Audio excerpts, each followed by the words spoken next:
Welcome to Blake Street Banter, where one of us knows what the word banter means. The other three are just along for the ride. James, say hi. Hey. Tyler, say what's up. Hey, hey. And we are joined by Twitter legend Scott Oberg here. How you doing, Scott? I'm doing great, guys. How are you? Pretty good. I did want to check in with you. Are you okay joining Twitter right now? Joining Twitter at all?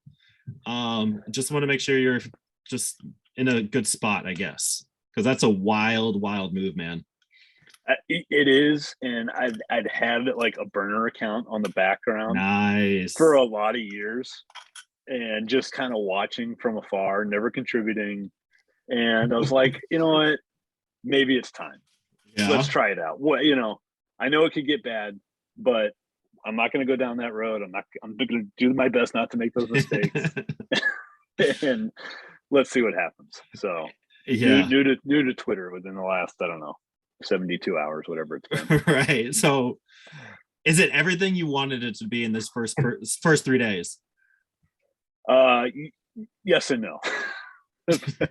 But yeah, no, I mean, I don't even know how much I'm going to use it or how I'm going to use it. But, for right now, it's like, all right, you know what? I may take a break. I may do some things, whatever. Yeah. It may just be a bunch of likes and retweets or, who knows. But remains to be seen for right now. Right. I mean, it got us together. So I appreciate that. Hey, and that's it, man. Got to shoot your shot and you responded and we're down. It gets dark. It gets dark every once in a while. But I guess my advice to you, since we said we were going to help you with a space with our 700 followers, like we know what we're doing in 3 years, is kind of like what you said. Just stay positive, look out for the good, and just roll with that. And there is a lot of fun interactions. I actually like Twitter. I made this conscious effort 2 years ago when everything was hitting the fan. We all know that, right? To get rid of all the political tweets on my personal account and like get rid of all the bad followers. And now all my feed is soccer and baseball, and it's fantastic. And life is way better now. It's so much like my anxiety is down. I'm happier. Like it's just a good time. So I don't really hate Twitter. If you do it right, like you said, you know what you're getting into and just stick with those rules. That's what I'm trying to follow. Try to stay out of the pitfalls. Yeah. Do the best I can. And right now, like, it's just like I'm trying to create, it's just baseball Twitter. That's kind of what I'm looking for with this. Like, just stay in that lane and let's just keep going down that path and not veer too far, too far away. It's a great experience when the only real, tension you're coming across is like, the like traditional side of baseball Twitter versus like the new head, analytical guys. Like when that's the worst of your Twitter experience, it's a great time. So hopefully it stays that way. Yeah, for sure, guys. Yeah. Rocky Twitters isn't a terrible place either. I've actually, it gets a little dark sometimes, but it's not the worst.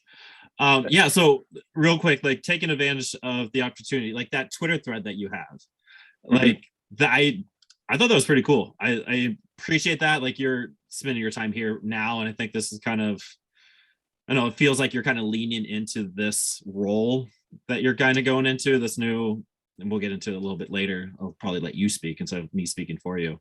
But just like what your experience has taught people and putting this out there from your perspective, which is very, very unique, and just putting it out there, which I thought was fantastic. Like take advantage of your opportunity, which it's like your MO. Like it's finding ways to separate yourself. Failure is inevitable. Control what you can and never stop learning.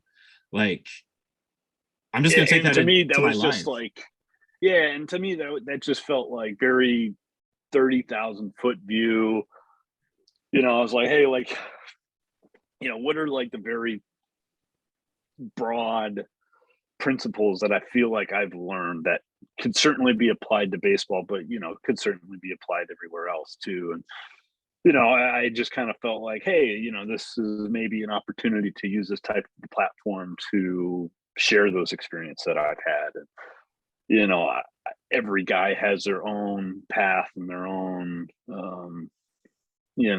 background, and everybody goes through some sort of adversity. And, you know, not to think that my story is special or anything else like that, but I know that's unique in certain aspects. So, you know, how could I share, you know, some of those things, some of the things that I've learned along the way, and just kind of pass that along. And I think maybe that was like the initial intention of like actually putting my name behind a Twitter account, and then actually using it, and then, you know, putting out some content, and, you know, whatever else, and however it leads to. But yeah, that was just kind of like, for me, I know it's an exciting time for these guys.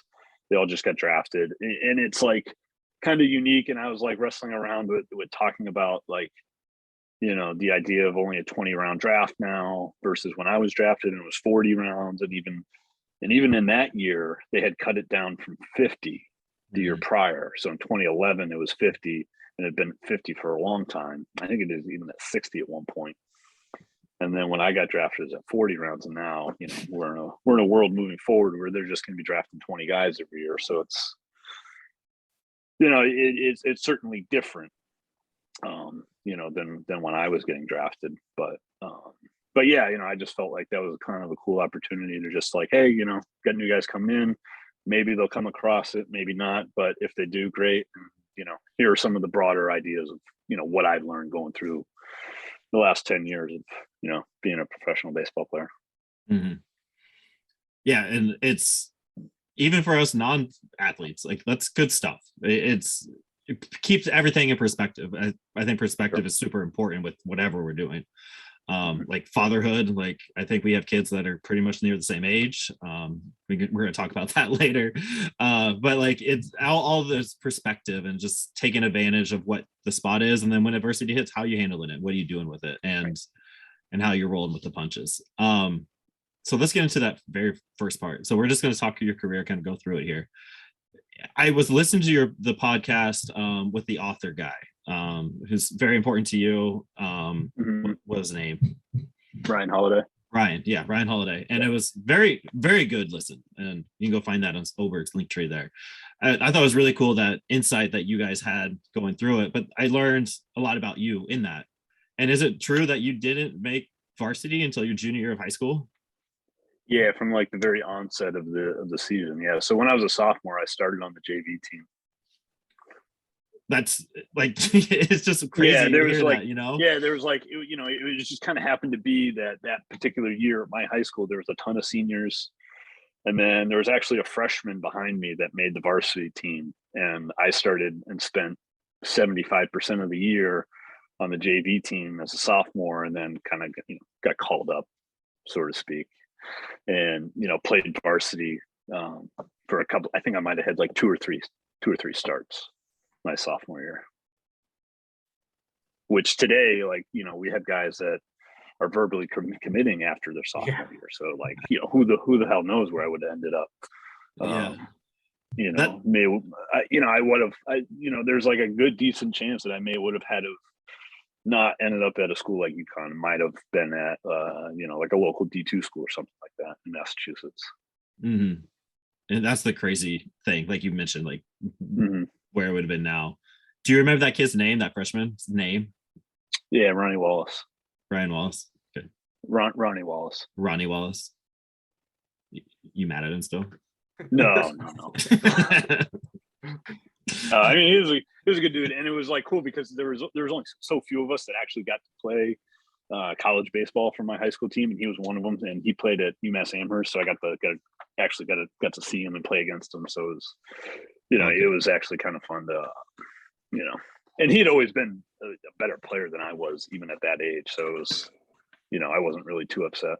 Yeah, just one of those things. So you struck him out then? You struck him out when you guys faced him in college? He was a pitcher too. Oh, college. So I never. Yeah. Okay, dang. I guess you ended up topping him on the velocity scale. I assume he wasn't chucking, you know, triple digits out there on the hill. Yeah. When did you find that velocity? I don't know, man. That just kind of came about. I think honestly, like, I ended up putting on some extra weight that year. So I think maybe that had something to do with it. I'd always struggled, honestly, like getting over 200, getting over like 200 pounds for like a long time. Maybe even like being around like 205. And then that year, I remember like getting up to like 215. It might have been a little bit of weight, it might have been a little bit of extra bacon on the side. But, I think that might have contributed a little bit to kind of like, a little bit of an increase in the velocity. So. Mhm. What were you throwing then? Like speed. Speed wise, I mean, I think just the average kind of just kept getting higher a little bit. Like, Yeah. It might have been in like, upper 95, 96, somewhere in that range. So I mean, I never thrown that hard in my life. It was always like Yeah. kind of, you know, Yeah, had gotten up to like maybe like 94, 95 at most in college. And then it just kind of like kept ticking from there. And I think it probably had a lot to do with the fact that, I was actually, doing all the right things that I should have been doing and preparing like a professional and, doing Yeah. everything that I wasn't doing, previously. Okay. So I was wondering what you were throwing in high school. I thought that part was high school. what you were- No, high school. I was like, maybe like I was probably 86, 88, maybe 89, Okay. Yeah. I was like 95 as high school. Dang. Oh yeah. Yeah. Right now that would have been something. And, like you're on JV. Like, what are we doing here? No, that makes more sense. Yeah. Like just so it probably took it took a while to really to be in tune with your body and like really find what that and just was for you. right. I think it just took a little bit longer for me to just, mature from a physical standpoint. Because there's always a lot of freaks that are just, naturally gifted at 17, 18 years old. And like, guys throwing like 95 plus in high school. I'm like, wow, that was never me. I could barely hit 90 in high school, and it was just one of those things where, I was kind of a later bloomer, I guess you could say. And I think that, maybe sometimes those are the guys that end up having a little bit longer success at the highest level because they, maybe didn't get burnt out on the front end as much. Maybe that's just kind of a working theory. I don't have any proof behind that, but yeah, I don't know. I was just kind of one of those guys that was a little bit later down the road. I ended up throwing my hardest when I was older. So, Right.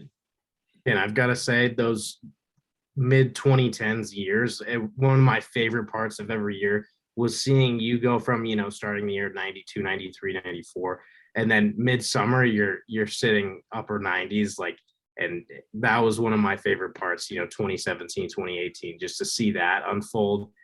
See you go to become a completely different pitcher. It seemed like that was a ton of fun. Yeah, I appreciate that. Yeah, that was definitely a lot of work behind the scenes. And and I think going back to like, dealing with some of the adversity, because I had gotten sent down in 2018. I got sent down to the minor leagues like 4 straight years in a row, which is hard to do because you only get 3 options. So I ended up retaining an option in the 2017 year because I didn't spend enough time down in AAA. So they were able to send me down in 2018. I started off the year terrible in April of 2018. And ended up getting sent down for like 6 or 7 weeks. Yeah. Us as fans, like we only see the tip of the iceberg, right? We see the success and the good things that you're doing, but we don't see all that hard work and the mental side that goes into that. I mean, getting sent down multiple times, how do you work through that? What's the mental process? Because you see some guys, they can't take it and they drop out of the game completely. So I'm just wondering how you handled that and what your thoughts are. Yeah, I think that's honestly one of the harder things to deal with. When it comes to the big leagues, is at least professional baseball in and of itself, because that's just such a difficult dynamic, right? Because you're at the highest level, all the amenities are amazing, you're exactly where you want to be at, you never want to go anywhere else, and the AAA is really not that far away. The talent level is very close. But not nearly what the big leagues is like in terms of, food, travel, locker rooms, stadiums, people showing up, the cities you're traveling to, so on and so forth. But it's certainly a mental trap and a mental grind, because you can certainly fall into an area where you get sent down and then you start blaming everybody else around you. It's the manager's fault. It's the GM's fault. It's this person's fault. It's that person's fault. I should be up there. Start worrying about all the things that are completely outside of your control. You don't realize, maybe understand why you got sent down in the first place. You don't attempt to maybe address those issues. And it kind of turns into a vicious cycle where, you start feeling sorry for yourself, or you start blaming other things or other people. And then before you know it, now you're struggling and suffering in AAA. So now any chance that you may be called back up is going to be dependent on how you're performing in AAA. And if you're so worried about, that a guy next to you who just got called up, or you're watching the big league game on TV and, inwardly cheering for guys to fail because you think that if that guy fails, then I'll get called up. Well, you still have to go out and perform. So, it's kind of, it's a trap. It's a tough thing to deal with sometimes. And a lot of guys don't take the right approach. And the word that you'd used, Aaron, earlier was perspective. They don't take the right perspective when they go back down there. And yes, it sucks and you can feel sorry for yourself. And usually I would try to give myself like a day at most to be upset, to be pissed, and everything else. But then after that, after the 24 hours, it's like, all right, I need to get back to work here, because I still have a job to do. It's not going to do me any good to sit here and feel sorry for myself and to blame everybody else around me. I can look at this as an opportunity to get better and put myself in a position so that the next time I get called up, I'm in a better place to take those next steps, to take those next strides. And even though I got sent down 4 years in a row and had some struggles at the big league level that were pretty obvious earlier in my career, I always threw the ball very well in AAA. So I was always proud of myself in that sense, that even though I would struggle in the big leagues and I would want to be in the big leagues, the times I spent in AAA, I would make sure that I was doing all the right things, and I wasn't getting sucked into this mantra of, I should be here because of, pick your favorite excuse or your reason, whatever. So, I always tried my best to basically look at it from that perspective, as this is an opportunity to get better. I'm in a little bit of a lesser pressure situation. I know that if I go out and execute, it's basically like, a different area in which I can really improve upon. So that way, the next time I get back up there, now hopefully I can just kind of hit the ground running and go from there. And that's kind of what ended up happening in 2018. It was like I basically took all the lessons, everything that I learned, all the ways that I failed or didn't succeed, or what have you, didn't get the results I wanted, put that all together, and then ended up kind of turning things around for myself, which it was certainly a lot of fun to be on that road. But basically it was all that hard work behind the scenes. It was all that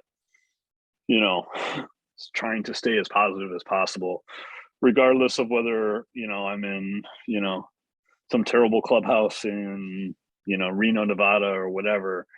It doesn't matter. Like, yes, I would love to be in Denver or wherever, but hey, look, I got to be where my feet are. I got to be present right here, because I can't be focused on what I did yesterday, or what I think, or what I should be doing tomorrow. I got to be right here, right now, because I still have a job to do. Yeah, that's so what I got from that was that Reno has the worst clubhouse. Tacoma's pretty bad. Tacoma's the worst? Tacoma's pretty bad. I didn't get to all the PCL stadiums, but which is a good thing. Tacoma was pretty bad. Yeah. There was one time, I always like telling this story, especially like younger minor league guys. just so like the reality of like having options and getting sent down. And this wasn't really like I would say my fault for getting sent down, because I'd certainly had moments where, you know, I stunk and hey, like you got to go figure your stuff out. Mm-hmm. But I got called up for basically one game. It was in 2016. It was Father's Day. The team was in Miami. So I flew from Albuquerque to Miami, and I flew out with Jordan Lyles. So Jordan Lyles and I fly out to Miami. We land as soon as the game starts. There's a car waiting for us. They take us straight to the stadium. We get there and they're like, hey, Oberg, you're activated today. You know, get out to the bullpen. Lyles, you're not activated. And they're like, okay, didn't think anything of it, got changed, get out to the bullpen. The only time in my career where I never played catch before I went out to the field or whatever. Ended up pitching 2 innings, come back in the clubhouse. Hey, thanks. Really appreciate you coming. You're getting sent out tomorrow. Lyles was taking my spot the next day, and I had a cross-country flight to Fresno from Miami to meet the AAA team. And I was like, okay, this is life with options. Here we go. Wow.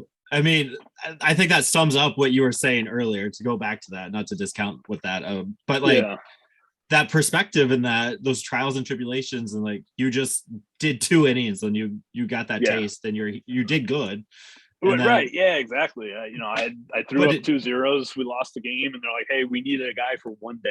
Yeah. And thanks. Like it didn't matter, no matter what you did in that moment.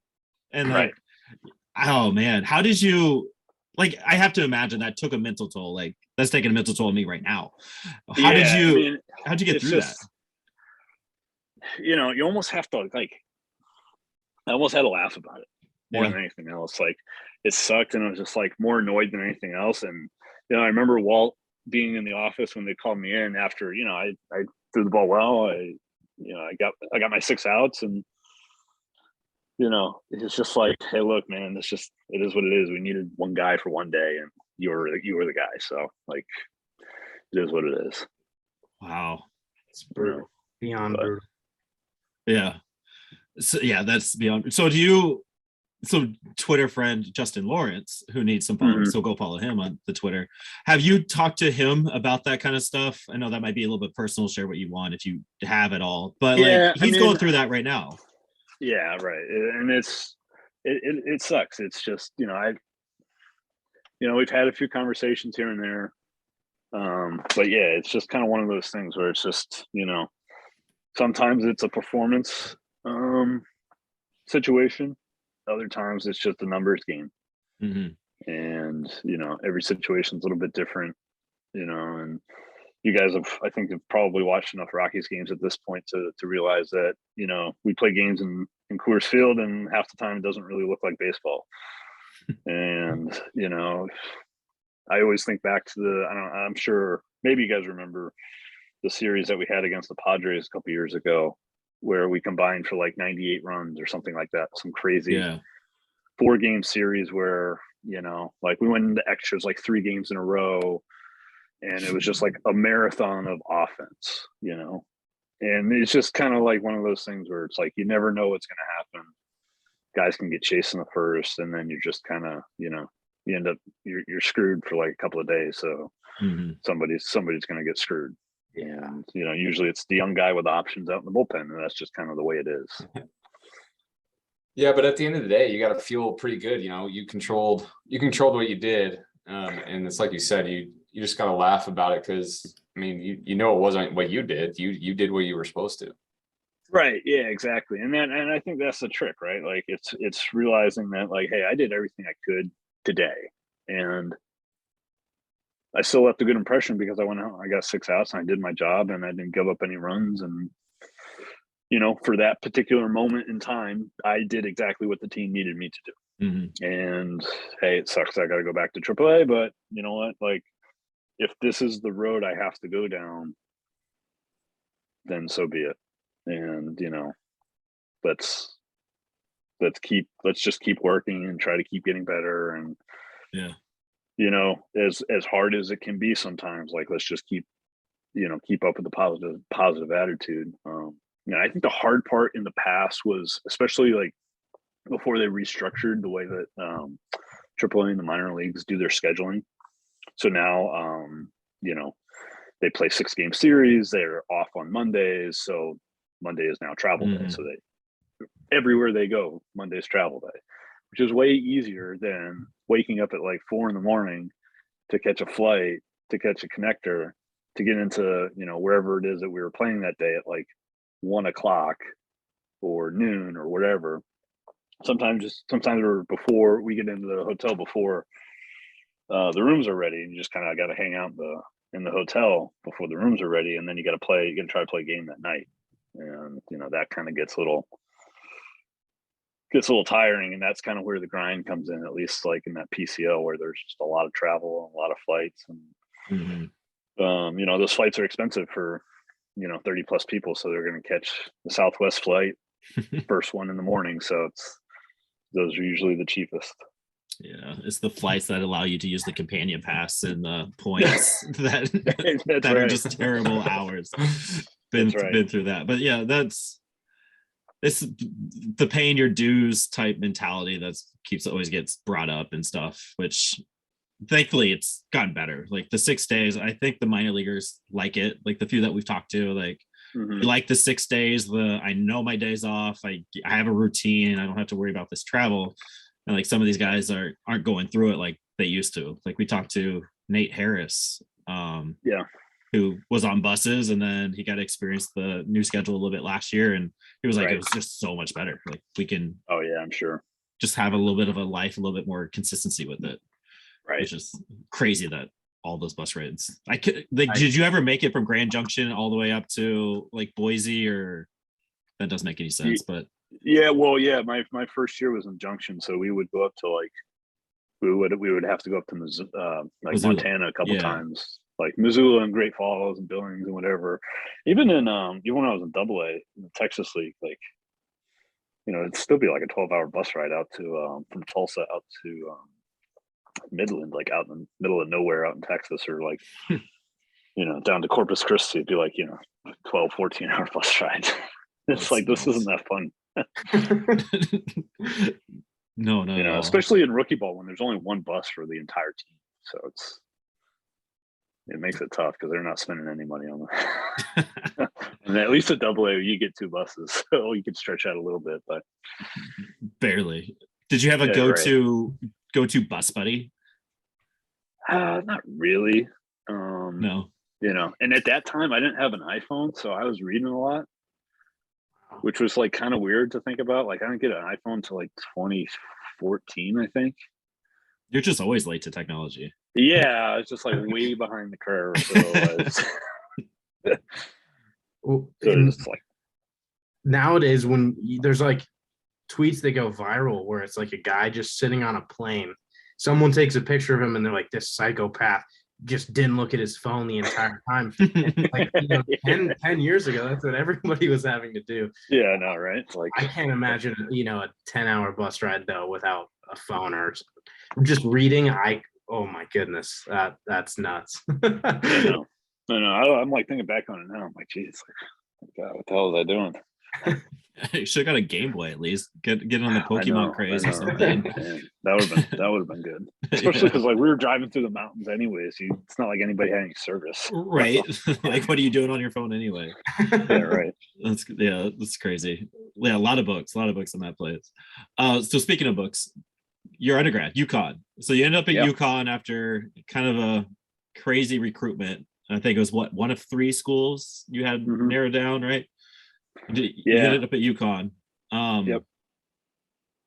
And you're still involved with UConn quite a bit, right? Like I see your name pop up with UConn. Maybe it's just hanging out with the coaches, talking to the coaches out there. Yeah, they had come out they had played like there's like some sort of like a college preseason tournament or something like that a couple of years ago at Salt River Field. So they had come out to the spring training complex, which I thought was really cool. But my recruiting process was kind of, you know, different. I didn't really get too many Division I scholarship offers, and one of the schools that offered me ended up cutting their baseball program after my freshman year. So, oh wow, had I gone down that road, that would have been an interesting turn. but yeah, no, I mean, that was, UConn was like perfect for me. It was just close enough to home, just far enough away at the same time. Really good division, really good conference, really very challenging. And then, just as a matter of, happenstance, there was myself and 4 other guys in our recruiting class that end up getting to the big league. So we ended up having a pretty substantial recruiting class. So we ended up having like George Springer, Matt Barnes, Nick Ahmed, oh wow, myself, and then another guy who's kicked around a little bit, John Andreoli. He's been up with like the Mariners and the Orioles. I think he spent a lot of time. Got drafted by the Cubs. I think he's maybe with the Red Sox or the Padres at this point. But so there was 5 of us from the same recruiting class that got to the big league. So it's kind of one of those special things for the university for our baseball program. Yeah, that's really cool. I didn't know those names were there with you. That's awesome. So yeah, at UConn, you had quite a ride there too. That arthritis, how was that something you were going through in high school, or was that kind of on the radar at that time? That came about pretty quickly. So that it was like the summer after my sophomore year. I was playing summer ball at a place like right near my house, and like one day I just like started like I was like walking around my house like in my socks or my bare feet or something like that, and like it just like kind of like my feet started bothering me, like what the hell is going on? And then it just like progressively got worse to the point where even having shoes on like would bother me. My mom and I were seeing all kinds of doctors and orthopedics and anybody that we can, and then we finally figured it out. We ended up, by the time the fall semester came around, ended up getting referred to a rheumatologist after. It was like right at the same time that Phil Mickelson got diagnosed with psoriatic arthritis. So it was like we had like very early symptoms, like were very, very much the same. And so my mom's like, hey, look, like, could it be this? And like, oh no, all these doctors back home, like, no, we don't think it's that. Like maybe it's just kind of, some stress fractures in his feet, blah, blah, blah, whatever. And then finally like got diagnosed with the psoriatic arthritis, like in the fall of my junior year, and then because of some other complications, I wasn't able to get medication for that for about 3 or 4 months. So, the fall semester, it's like you see this 20-year-old kid who's, supposed to be a Division I athlete and can barely roll out of bed, just like hobbling around from class to class. And, I could barely walk at that point. So it's like, all right, well, what the hell is going on? Finally I get all this medication. I mean, it was like a miracle drug. I was like back to normal within like a week. I was like, oh my God, like, how is this even possible? At one point I was more worried, like, am I even going to be able to like walk normal without any pain again? That was like the priority for me at a certain point during the fall of that year. And then once I got all that squared away, then it like, we were ramping up for the season. I ended up blowing my elbow out and having that Tommy John surgery. So like that crucial, important junior year when you're draft eligible, I ended up having to miss the whole year. Didn't even throw a pitch because I ended up, psoriatic arthritis right into Tommy John surgery. Yeah, that's a lot to take in for a 20-year-old.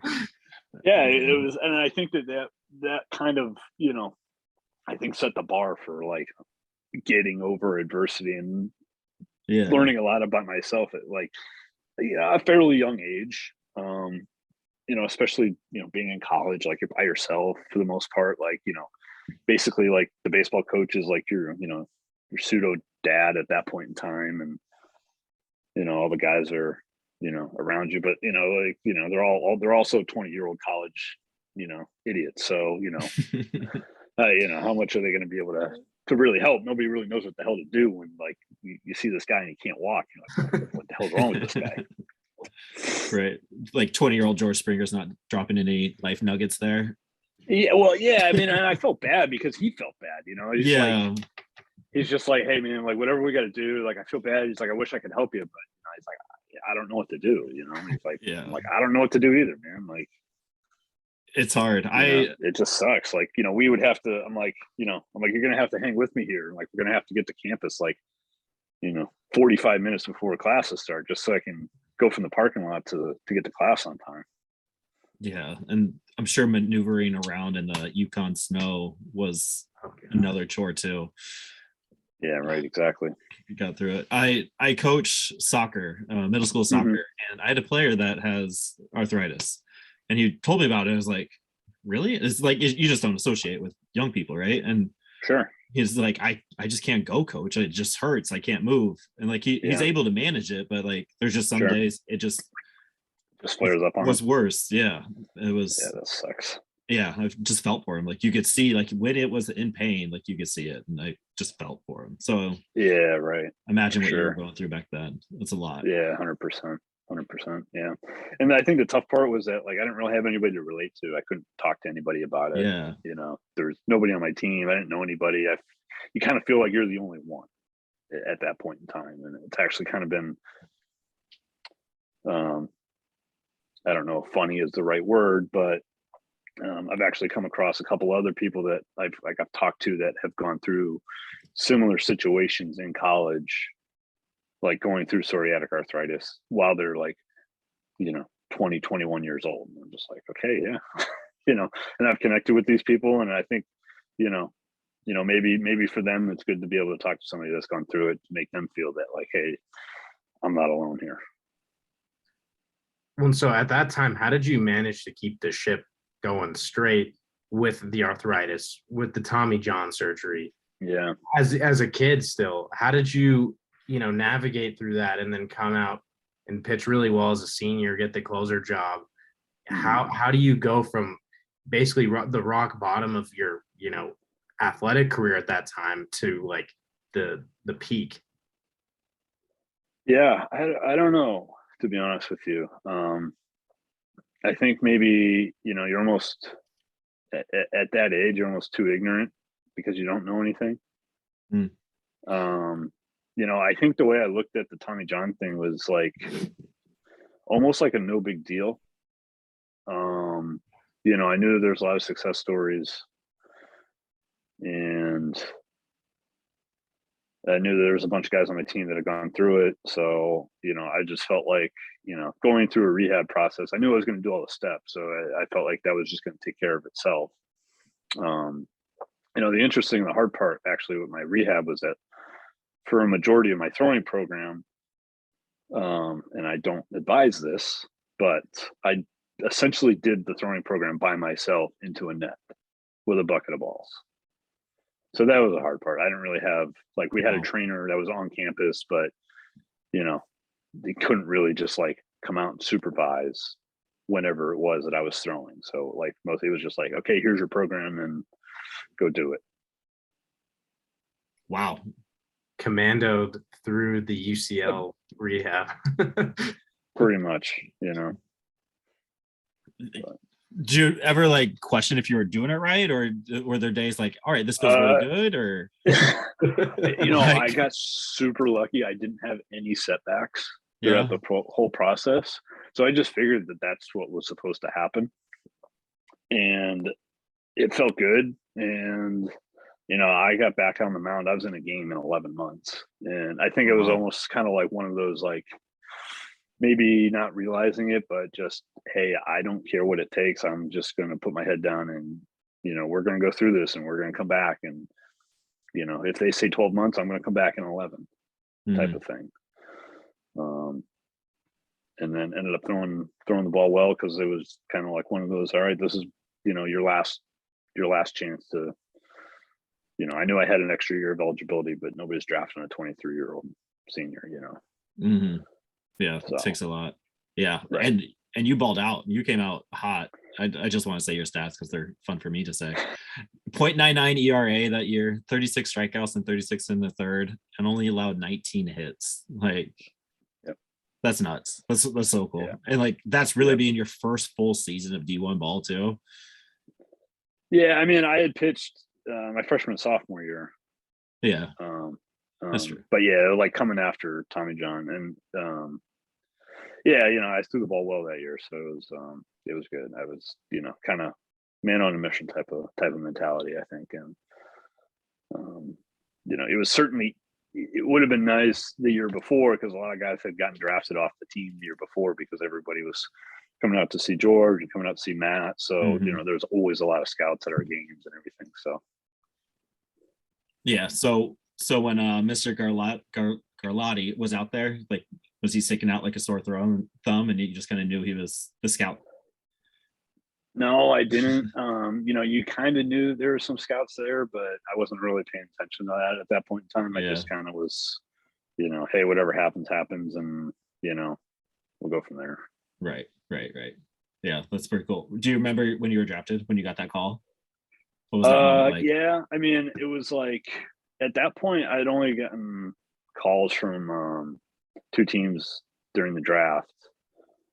So the Rockies had called me saying that they were interested, and the Cardinals were interested. But after the 10th round, I didn't hear from the Cardinals. So basically, I was just looking for the Rockies draft pick for every round. So I would basically kind of like tune out 29 teams, and then the Rockies would come up, and I'd kind of pay attention, and I'd be like, all right, I got to wait another, however long it's going to take. I got to wait another half hour. To see if my name gets called. And, I was just like at home. It was during the middle of the day. And, I was just like, my mom and I were the only ones home when it happened. I was just listening to my computer. But yeah, it's super exciting. And, I know that not too many 15 round guys, end up making the big leagues. Like I know Hilliard's a 15th rounder. So that's like always pretty cool to see. I always like seeing guys that like after the 10th round that get to the big leagues and have a good career and everything like that, just because it's so much harder and the odds are like, really stacked against you at that point. Yeah. And that's where, that hard work comes in and pays off. Yeah. Speaking of that, so like UConn product, PJ Puyen, I'm sure you're aware. He just got the call to Albuquerque today on his birthday. Yeah. That was very. I think he's 11th round, I think, in 2018. Yeah, I think so. Yep. So another kind of late round product out of UConn doing his thing, going the Oberg route. That's it, man. Yeah. Have you been going to Hartford? So I caught them when they came down to Somerset. They played the Yankees in Somerset. Okay. So I went and saw them there, but yeah, I've been watching them when I can. I get like some updates on my iPad and I get emails and stuff like that. So been trying to follow those guys as much as I can. That's fun. That's cool. All right, let's get into your pro career. So you made quick work out of the minors. It seemed like 2-3 years, 3 years maybe. And debuted in 2015. And you mentioned that podcast, so I think maybe this is where I want to go with this. Like you were a thrower and then you became a pitcher. Were you really figuring that out like when you were doing the up and downs when you made your debut, when you had that pro career? Is that kind of like what you're alluding to earlier about that hard work and making those adjustments? Yeah, I think so because I think at a certain point I was able to outstuff guys at the lower minor leagues, and I for being a 15th rounder, I flew through the system. I skipped over low A, threw really well on high A. I played half a year double A because I got hurt, and then I had one outing in triple A and I was in the big leagues. So it was kind of like a weird trajectory. Things kind of landed right. It was like right timing with the Rockies, and for the Rockies credit, that's a good organization to be a pitcher in, just because you're going to get a lot of opportunities regardless of who you are. But yeah, it took me a while because I was never really able to harness my fastball or harness my curveball at that point in time when I was throwing that. And it was a lot of falling behind counts, wasn't getting ahead, wasn't getting in good counts. I wasn't locating as well. The command of my pitches weren't there. So over time and, some major adjustments, because I went from like a 2-seam curveball guy to a 4-seam slider guy by the time I was done, and to the big leagues again. So even that in and of itself was like kind of a major change, because you almost kind of like flip myself on its head completely changed who I was. Maybe not who I was as a pitcher, but like, you know, the things that had gotten me, that made me successful up until that point were no longer working. So almost kind of, you know, look yourself in the mirror, swallow that hard pill, and then it's like, all right, this is what you got to do. But yeah, like, you know, turning myself more into a pitcher and being able to command the fastball and putting the fastball on both sides of the plate and being able to throw to all four quadrants and locate the slider. Now I can set hitters up. Now I'm in control of the at bats and everything like that. So. Being in the Rockies organization, starting with the curveball and then shifting to the slider, did that feel like, you know, the gates of heaven sort of opened up for you with, you know, losing a lot less movement on that breaking ball? Or how did that experience go for you? Well, so that was kind of, yeah, that was kind of interesting because they introduced me to the slider when I was in AA. And by the time I started throwing it like full time, it actually started messing with my curveball. So both pitches ended up kind of morphing into each other a little bit. And I was just like basically throwing like two versions of the same pitch. So I was basically throwing just like a weird slurve, like slider curveball thing. And neither of them were very good. I think introducing the slider hurt the curveball. But eventually when it got to the point where they just kind of like sat me down, they're like, hey, look, we're not saying get rid of the curveball, just put it on the top shelf for right now. We think that if you focus on the slider and put all your efforts into the slider, it'll make it that much better, which, you know, of course it did, because I was able to narrow my focus and really learned how to pitch with that pitch and control the movement and control the velocity. And now I'm getting a better feel for the release and everything like that. So it just ended up being a better pitch for me. And then, you know, kind of as I've learned is that, at least for me with my metrics and pitch sequencing, not that I knew this at the time, but looking back on it now, it was like the perfect pitch for me because I wasn't relying on the altitude. I wasn't relying on big break. Like I was throwing like that gyro bullet spin slider, which just relies on gravity, which even in Denver, it doesn't matter. Gravity affects the same way as it does at sea level. So, you know, I was throwing like a really good pitch for me. And then I threw, you know, 4-seam fastball. I lived at the bottom of the zone when I could, you know, and just kind of play off of those pitches. And one more aside on that, because I've been trying to learn a lot more about, you know, like what you would call like pitch science sort of. When you were, you know, heavily with the Rockies, did you see the gyro development as something they really try to focus on? Because as you said, and as a lot of people have pointed out, that the gyro spin is sort of seems like the key to unlocking course field.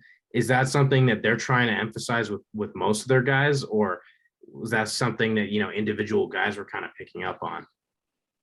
I think it was at that time, I think it was probably more individual guys, just because I think we didn't really know,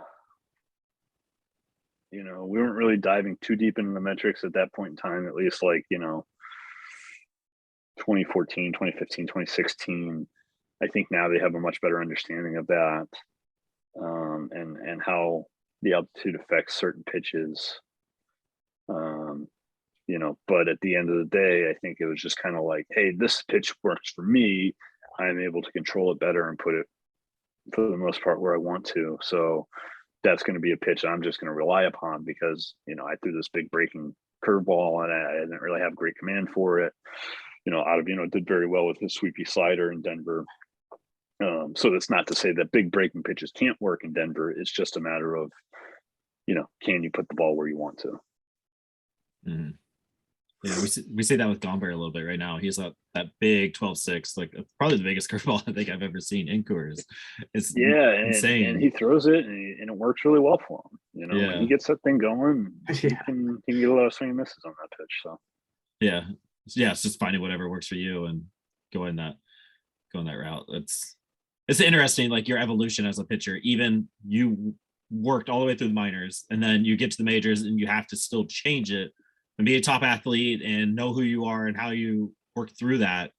Right. Like it's just weird to think about, right? Like, I don't know. For me, like as a fan, I see you out there and you're piping 97, you're throwing 92 sliders, but I have no idea what went behind the scenes with that. I don't know what you were doing in Hartford that you changed your entire arsenal to make that moment happen. And it's just cool, like how you're supposed to evolve. You're not going to be set in stone. You're going to evolve. Sure. You're going to be different than you were when you're drafted, but yet you're drafted for this. I don't know, just going through my head right now. Yeah, right, exactly. And it's just, seeing that evolution is kind of fun. And I don't know how many guys like, it's just a hard adjustment sometimes. And not everybody is willing to maybe take on that, like, hey, this is what I do and that's all I do. There certainly can be a stubbornness sometimes to players. Mm-hmm. And there was just a lot of stubbornness on my end for a long time too, because had I made this adjustment earlier in my career, who knows what might have happened. But eventually I did end up making that switch, which going, even though it's still a fastball, the profile of the pitch, the way you're delivering it, the way you're even physically holding the ball. I never even, I played catch with a 4-seam fastball, but I never threw a 4-seam fastball in games. So, from the time I was like 17, 18 years old, I was always throwing a 2-seam fastball until I was like 27, 28. And then it's like, okay, now you got to throw a 4-seam. Okay, this is new. This is different. This doesn't feel right. On top of like, at the same time, always tinkering with mechanics and, somebody saying, hey, you should be doing this, or hey, you should be doing that. And, me not being wanting to like tell people to go screw themselves because I'm like, hey, I want to, make sure I don't burn any bridges here and be the nice guy and whatever. So sometimes it's like you let too much information in and that just kind of, devours you a little bit and you kind of get lost in it for a while. And there are times where you're out there playing catch and like, I have no idea what I'm doing. How do I, my arm feels weird in this one position that they're trying to get me to be at. And I'm like, I don't know what I'm doing right now. It's always a learning curve. It's nuts. Yeah, it really is. So let's talk postseason. Let's get into that, the fun stuff there. I mean, this is, Tyler was saying this is where he kind of really started being a Rockies fan, and then you kind of taking that elevation, that next step for him. But you've 13 postseason outs, 12 of them been by the strikeout. Your first 6 outs were by K. You had that moment, the wild card in Chicago. I guess just how cool is that? Like, I don't know what question I want to ask. Just tell me about it. Yeah. So that was like, man. Well, the interesting thing, like I'm sure you guys remember, right? So we played a 163 the night before. Yeah. In Los Angeles, and we had just finished coming out. Like we had to sweep the Nationals. We did that, and the Dodgers just like they kept winning, and of course because it's the Dodgers, and the Giants couldn't. The Giants, it was like the Giants needed to win one game. We would have won the division. They didn't. They got swept at home in San Francisco. So we had to play the 163. So we go to LA. I think Markey started. They got to him early, or Senza started. I forget who started the game, but they got to him early. They beat us up, and then it was just like, boom, okay, hightail it to Chicago because they had played a 163 as well. They had played Milwaukee the same day at home, and they had lost. So now the two losers of the 163s are playing each other.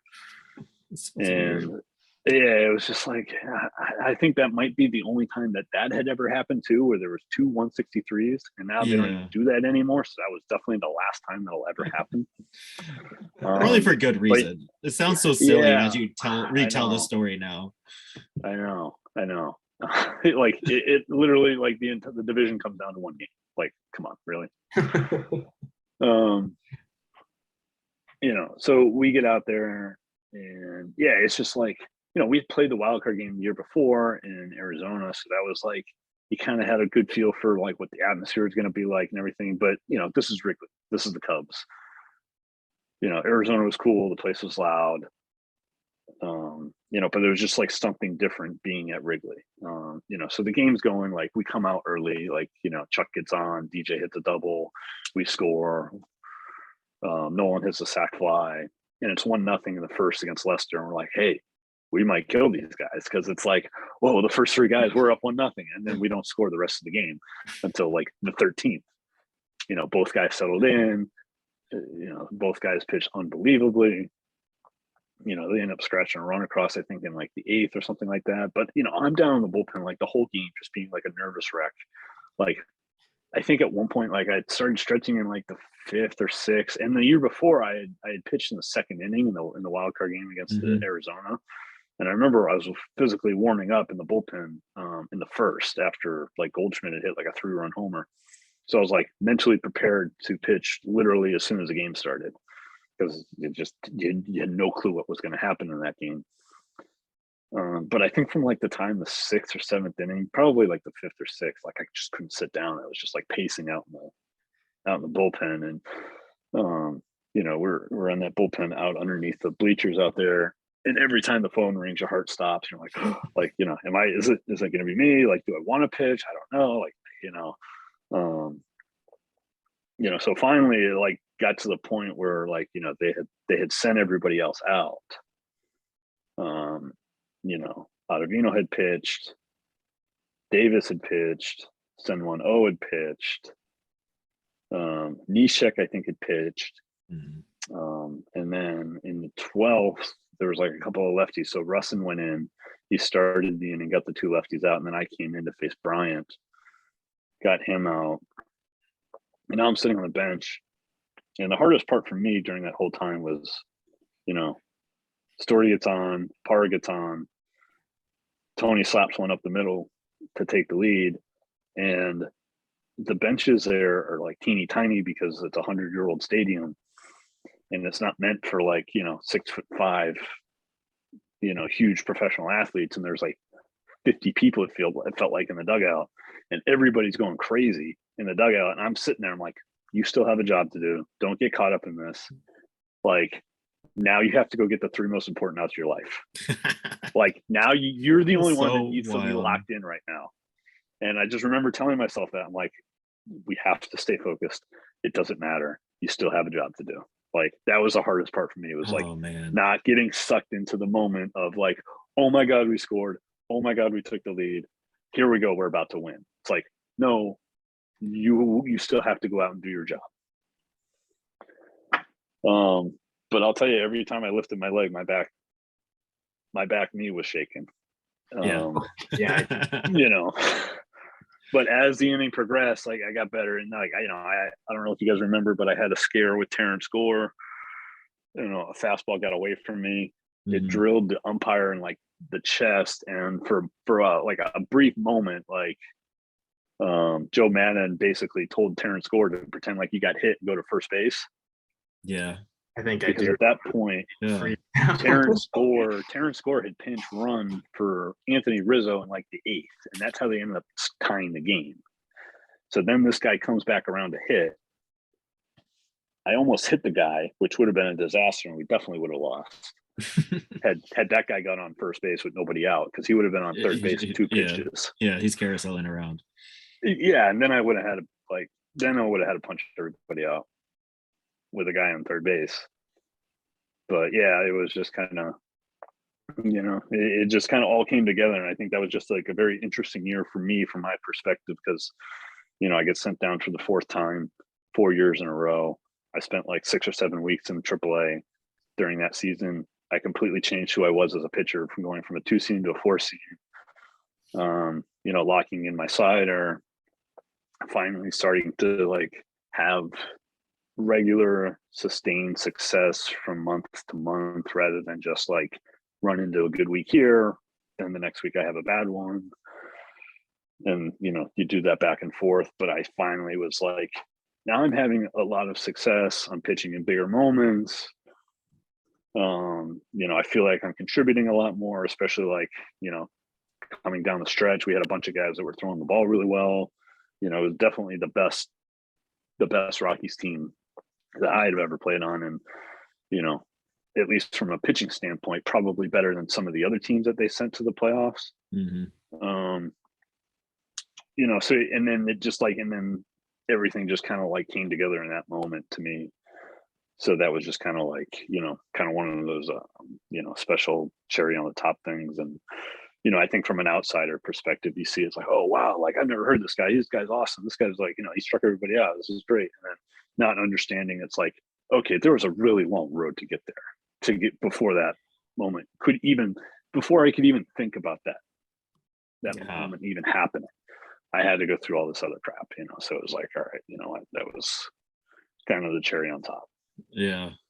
And that's what makes baseball and just So cool. all of sports so beautiful is that, I will always remember that game and that night being all frantic, but then it's like, there were years of just tumultuous things that went back, and we really appreciate, you shedding light on all that for us. It changes the way to look at that. Sure. Yeah, absolutely. I mean, you know, a lot of blood, sweat, and tears going into all that. Yeah, that's incredible.